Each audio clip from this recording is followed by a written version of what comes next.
Assalamualaikum warahmatullahi wabarakatuh. Selamat datang di channel Oke Green. Dan konten kita kali ini adalah reaction video.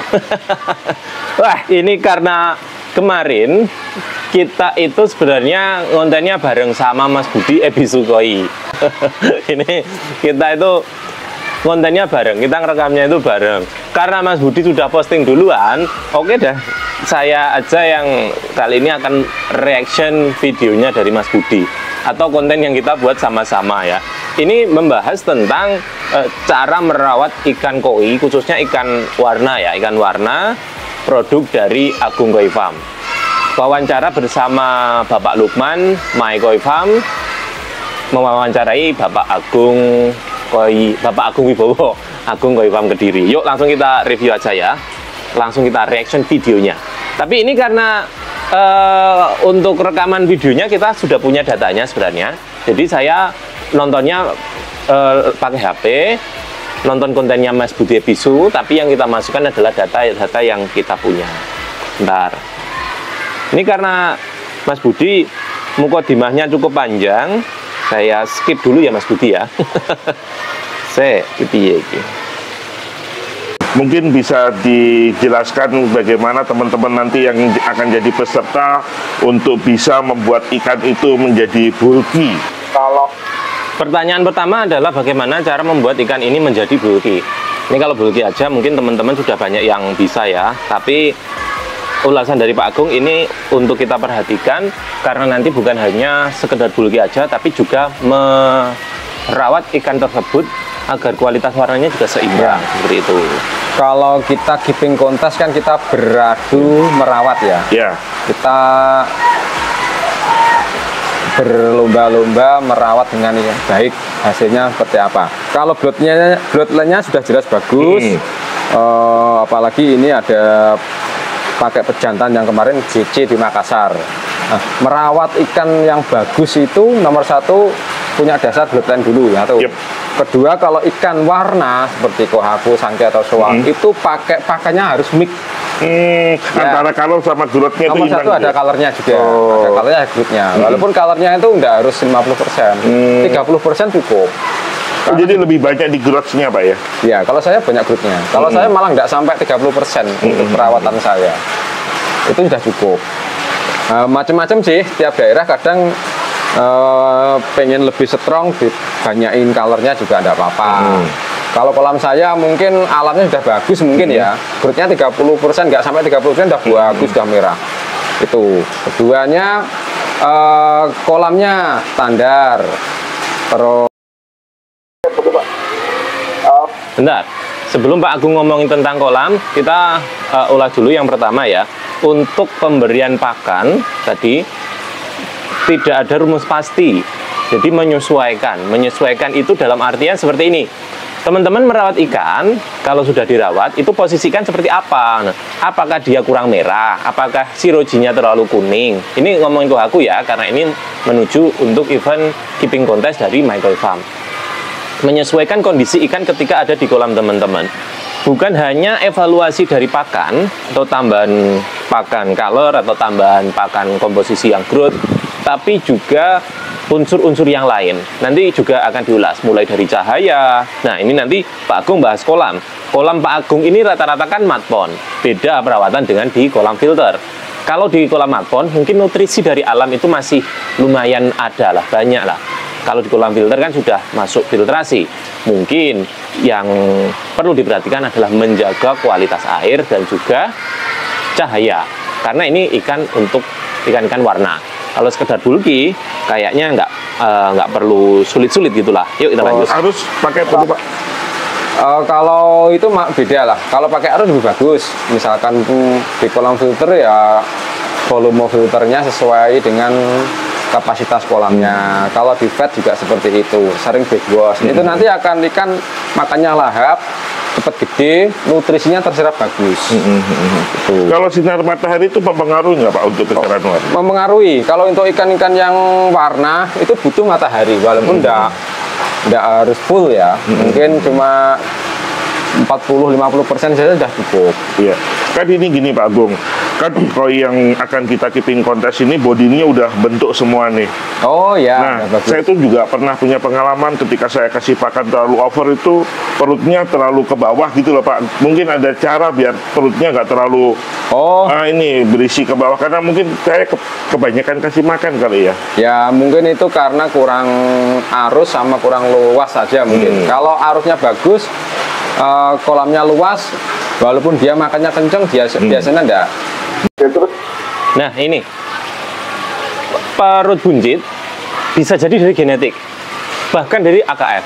Jadi nggak semua, ini dikatakan di konten kita sebelumnya ya sama Pak Agung, bahkan tidak semua ikan dari AKF itu bisa jumbo, bisa bagus. Dalam artian pasti ada tahap seleksi. Dari tahap seleksi ini bisa dilihat hasilnya ketika memang sudah dirawat, sudah dikiping. Misalkan dievaluasi ternyata salah di arusnya, kolamnya kurang, coba diarus dulu. Kalau diarus tetap berarti bisa jadi faktor yang lain, terlalu padat juga bisa. Tapi ini pengalaman dari penghobi yang sharing di grup kita, di grup Oke Green, itu pernah juga cara membuat ikan lupa jika luasannya itu atau kolamnya itu sempit adalah dengan cara arus, dikasih arus. Itu ada yang sudah praktek kemarin itu nggak sampai 2 tahun ikannya itu sudah tumbuh 70 up, produk dari Kusnul Koi Farm. Nah itu karena selain genetik, ikan dibuat lupa jika kolamnya itu sempit, arusnya dikencengin, padahal itu posisi populasi juga lumayan padat. Tapi dengan catatan beliau ini memang tempatnya itu air murah lah teman-teman ya, sering dripping dan yang lainnya. Yuk kita lanjut. Seperti itu. Oke, terus untuk ini Pak Agung, ini kan 5 bulan nih prosesnya. Yang kita mau kejar itu growth-nya dulu, perkembangan atau color-nya dulu ini Pak? Imbang. Kalau ikan-ikan Gosanki itu harus imbang. Jangan dikejar growth-nya tok. Jadi warna juga harus, skinnya juga harus. Nah, oke, kemarin kan kita ngambil di size 30-35 kemarin, itu indukannya size berapa ya Pak Agung ya? kalau indukannya kalau tidak salah itu 75 ya. Indukan 75 kalau up lebih kayaknya. Pejantannya? Kalau pejantan ini 64 cm. Nah, jadi pemirsa apa nonton ini, pecinta koi lover, ini pejantannya yang dipakai. Ya. Ini Grand Champion di Makassar. Oke. Terus yang mungkin yang terakhir Pak Agung, kan ini teman-teman ini apa namanya sudah memelihara kohaku, terus sudah tahu teknik-tekniknya untuk agar tidak gampang terserang penyakit. Itu biar karena kan kadang-kala kita sudah makan terlalu apa namanya konsentrasi makan tapi kok sakit gitu ya. Untuk biar nggak gampang sakit itu gimana Pak Agus? Ya. Ngomongin ikan bulky, ikan bagus, rugi kalau sakit ya, mati ya nanti ya kalau sakit ya. Nah ini menjaga kesehatan itu paling penting. Catatan untuk teman-teman, tosai biasanya kalau pernah sakitnya parah loh ya, saya ngomongnya sakitnya parah, itu ganggu pertumbuhan. Beberapa ikan bisa kecendet bahkan karena terhambat terkena serangan penyakit yang cukup parah, biasanya bisa. Tapi ada beberapa juga ikan yang mungkin sakitnya nggak begitu parah ya, itu bisa aman-aman saja, untuk growth-nya bisa tetap normal seperti itu. Yuk kita lihat untuk statement dari Bapak Agung Wibowo. Nomor 1 itu merawat ikan itu merawat air. Ya. Air harus bagus, kadar oksigen terpenuhi, filtrasi cukup atau bagus. Nah, pakan itu juga pakan yang bagus juga.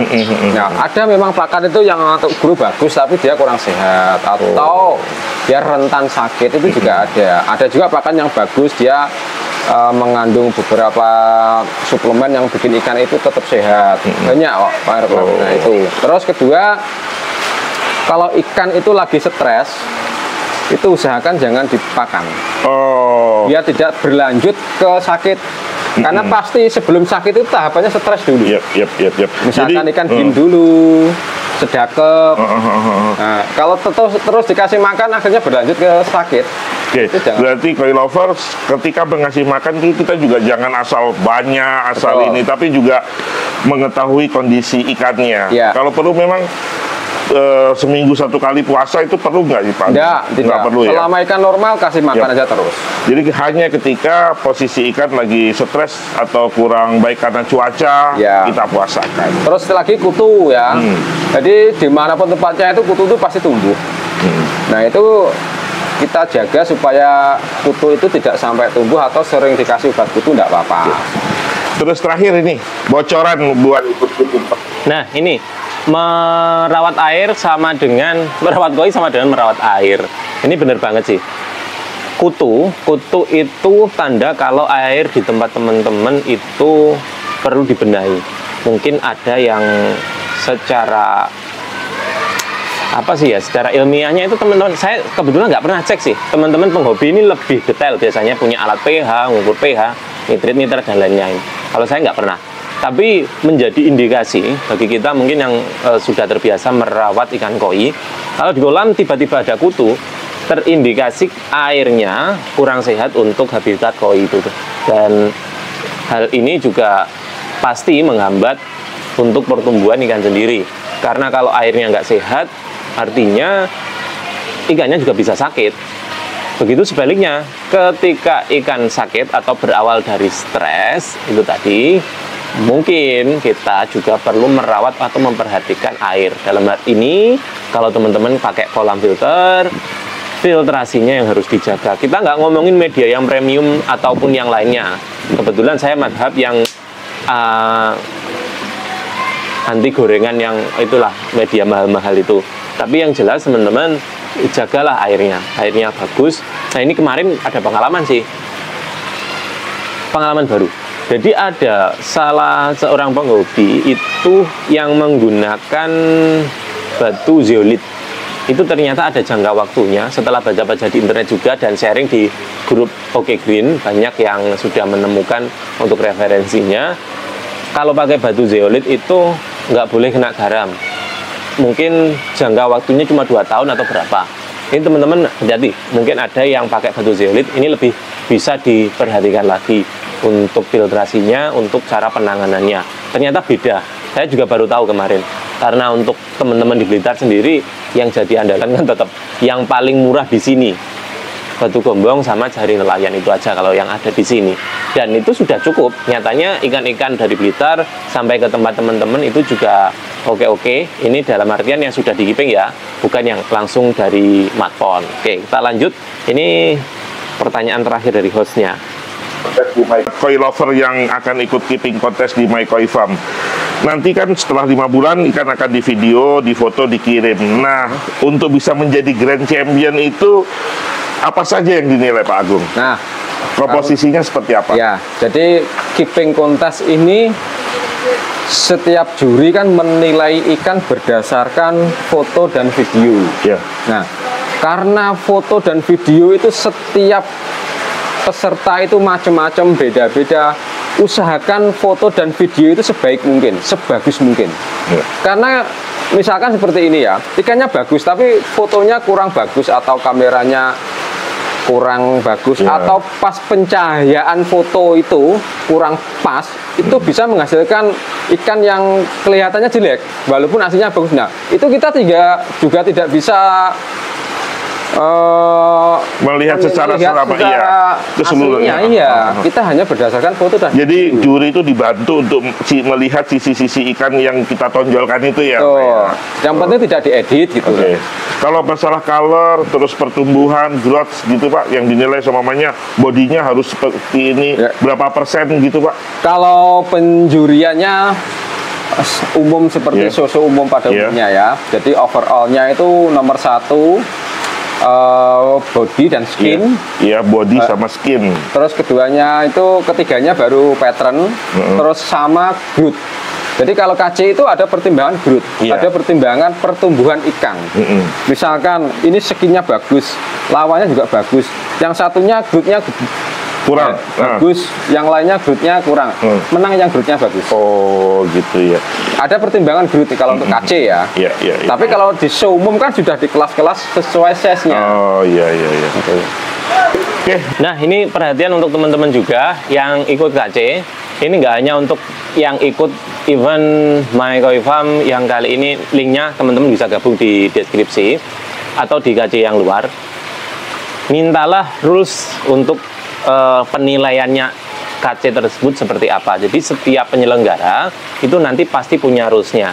Berapa persen untuk growth, terus body structure apakah dinilai tersendiri, terus skin, quality, dan yang lainnya. Itu mintalah standarnya kepada penyelenggara. Tolong diinfokan secara terbuka seperti itu. Nanti untuk menghindari, untuk teman-teman salah sasaran, harus ada bidikan dalam merawat selama jangka waktu yang sudah ditentukan. Selanjutnya, foto video ini memang harus bagus. Jadi memang sulit untuk memvideo dan juga memfoto ikan koi biar bisa seperti di Google tuh yang ikan bisa lurus. Ini memang sulit teman-teman. Kita sebagai seller pun perlu waktu yang cukup lama juga untuk menghasilkan foto yang bagus. Karena untuk foto video itu biasanya tergantung ikannya juga. Kalau dia guus itu sulit banget itu. Meskipun kita bius ya biasanya masih bengkong lah atau gimana. Ini jadi perhatian untuk teman-teman juga. Nanti misalkan kesulitan dalam mengambil foto dan video, teman-teman bisa konsultasi juga kepada penyelenggara ataupun kepada kita. Saya kan juga sering menyelenggarakan KC ya, seperti itu. Baik, mungkin itu untuk konten kita kali ini. Semoga bermanfaat untuk teman-teman semuanya yang pengen mengikuti KC Kohaku, produk dari Agung Koi Farm Kediri yang diadakan oleh My Koi Farm Malang. Saya Aziz, terima kasih sudah mampir di channel Oke Green dan terus tonton kami.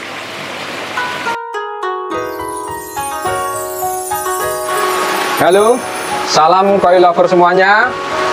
Jangan lewatkan dan ikuti keeping kontes Kohaku AKF di My Koi Farm. Stoknya cuma sedikit, sangat terbatas, cuma 35-50 ekor. Bloodline-nya sangat jelas, bagus, dan berhadiah. Terima kasih, salam koi lover.